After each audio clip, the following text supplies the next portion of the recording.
Atenção, vamos voltando então para a segunda parte desse painel.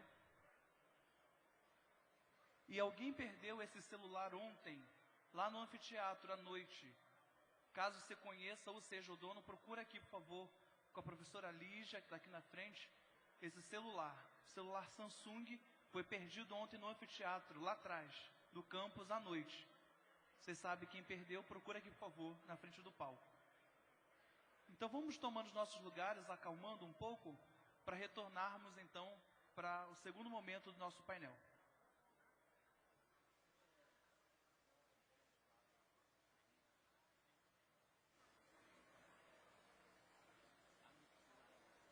De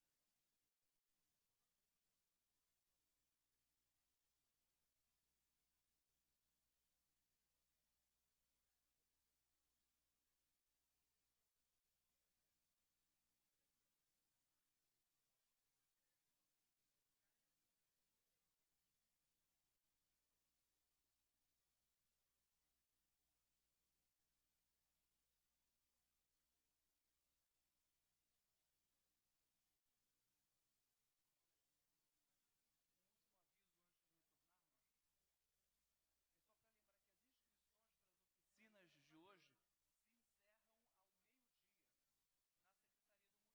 na Ala Leme. Então, quem ainda não se inscreveu, procura logo depois dessa primeira parte ir até a Secretaria do Multicom e se inscrever, porque ao meio-dia, ao menos as oficinas de hoje, vão poder ser feitas essas inscrições após meio-dia. A gente precisa se organizar, dividir as salas para ficar bem confortável para todos nós. Então, passo a palavra ao nosso mediador e peço um pouco, então, da atenção, do silêncio dos participantes, que retomem os lugares para a gente poder reiniciar essa primeira parte do painel, a segunda parte desse primeiro painel. Bom, então, retomamos aqui. Só uma pequena explicação, que me perguntaram, porque 2 vezes eu falei da frase de Dom Luciano. E disse, explica isso melhor. O que é ser protagonista da comunhão?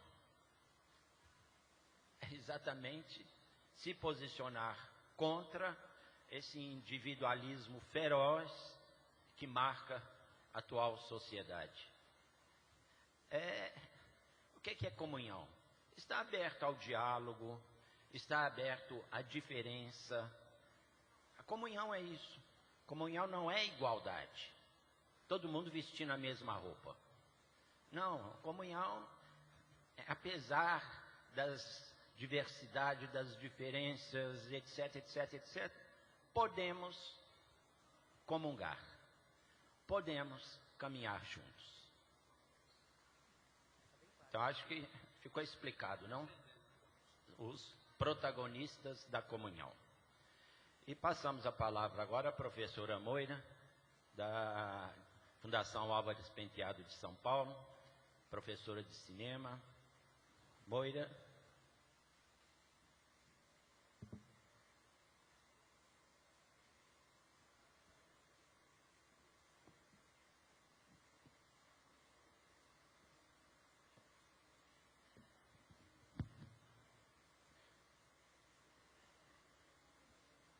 Bom dia. Meu nome é Moira Toledo, eu sou cineasta, formada em cinema pela FAAP, de São Paulo. Tenho mestrado em comunicação e semiótica pela PUC, de São Paulo também.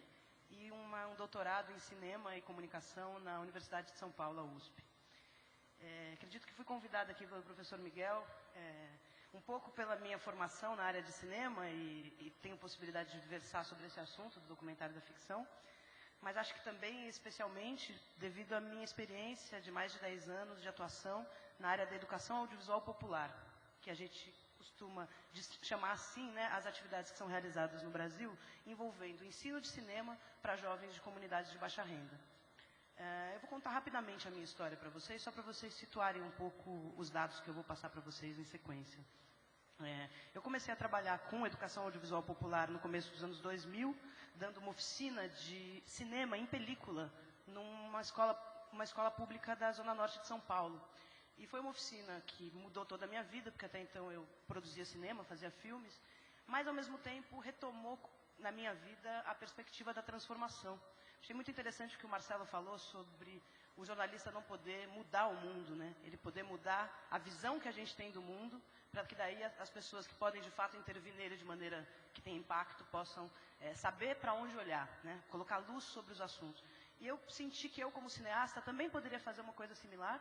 Claro que a gente sempre tem expectativa de transformar, então a gente que atua na periferia tem muita vontade de ver resultados, de ver pessoas mudando, melhorando, se tornando melhores e tendo mais oportunidades. Mas, mais do que tudo, eu sempre acreditei que a gente, como educador, como pensador na sociedade, também precisava fazer esse papel de criar modos de direcionar o olhar do poder público para aquilo que está sendo feito de precioso na sociedade, não só aquilo que não funciona, né, mas também aquilo que tem valor, que está sendo feito, que é útil, é uma inteligência social, e aí, dessa forma, poder que o governo saiba buscar na sociedade aquilo que está funcionando. Então, dessa forma, eu larguei a produção cinematográfica, não larguei, né, produzo muito menos do que os meus colegas, para utilizar esse meu conhecimento nas periferias. E nesses 10 anos de carreira, eu comecei com 20 anos, estou com 32 agora, eu já atuei em 7 estados do Brasil, em mais de 20 projetos, e diretamente eu já fui professora de 2.000 jovens das periferias do Brasil. E como coordenadora e supervisora, agora mais recentemente, cerca de 5.000 jovens. Nessas minhas andanças pelo Brasil, eu estive em contato com mais de uma dezena de projetos que realizam atividades que geram profunda transformação nas comunidades onde eles atuam. Então, ao longo dessas minhas andanças, usualmente como educadora, participando de oficinas curtas no interior dos estados do Brasil, eu fui percebendo que essas oficinas geravam resultados interessantes. Agora, todo mundo pensava, né, nos primeiros debates onde eu participava, eles diziam, puxa, você dá uma oficina de educação audiovisual, que tipo de resultado você espera, né? Você espera formar cineastas da periferia? Você quer mudar o mundo, né, através do cinema, sendo que jovens da periferia possam ser esses comunicadores? E olha, eu confesso para vocês, quando eu comecei era meio isso que eu tinha em mente, sim. A primeira oficina que eu dei foi em película, foi uma oficina voltada para a linguagem cinematográfica de fato. E foi uma oficina que tem uma anedota interessante, porque era uma oficina com jovens de 13 e 14 anos, na época 7ª e 8ª série. E eram jovens que estavam ali porque tinha oficina de capoeira, de circo e de cinema. Não, tinha alguns que eram mais interessados, outros menos. Mas ao longo da oficina eu fui percebendo duas coisas. Uma é que eles tinham muito talento natural para aquilo. Não era uma coisa difícil de ensinar. Ao contrário do que a gente podia imaginar, não era uma coisa que os jovens pegavam e tinham qualquer tipo de dificuldade. Pelo contrário, no que diz respeito à linguagem, como posicionar a câmera, como contar uma história através de imagens, isso era uma coisa que vinha com muita naturalidade deles. Eu falei, opa, é uma coisa muito interessante aí. Tá fácil, tá simples, os meninos não faltam, eles são os primeiros a chegar, eles chegam antes de mim, eles me cobram, eles querem mais. Tem alguma coisa de muito sedutora nisso aqui que a gente está fazendo. Isso foi a primeira coisa que eu percebi. E a segunda, aí muito grave, foi que uma das minhas alunas, que no começo do curso me dizia que queria ser médica, terminou a oficina dizendo que queria ser cineasta. Eu falei, meu Deus do céu, que monstro eu criei. O que vai acontecer agora com essa menina? No Pico do Jaraguá, em São Paulo, com planos de fazer cinema na USP, uma das universidades mais difíceis de se entrar no Brasil. Falei, opa, acho que a gente precisa repensar o que a gente está fazendo aqui. Será que criar a ilusão nesses jovens de que eles podem vir a ser cineastas é um jeito bacana, né, da gente ensinar audiovisual na periferia? E aí eu comecei a perceber, no final da oficina, que o resultado em si do filme que foi produzido, foi exibido, era legal, mas não era o mais interessante. O mais interessante é que era essa menina que dizia que queria ser médica e depois veio me dizer que queria ser cineasta, ela se transformou tanto do começo até o fim da oficina que ela parecia outra pessoa.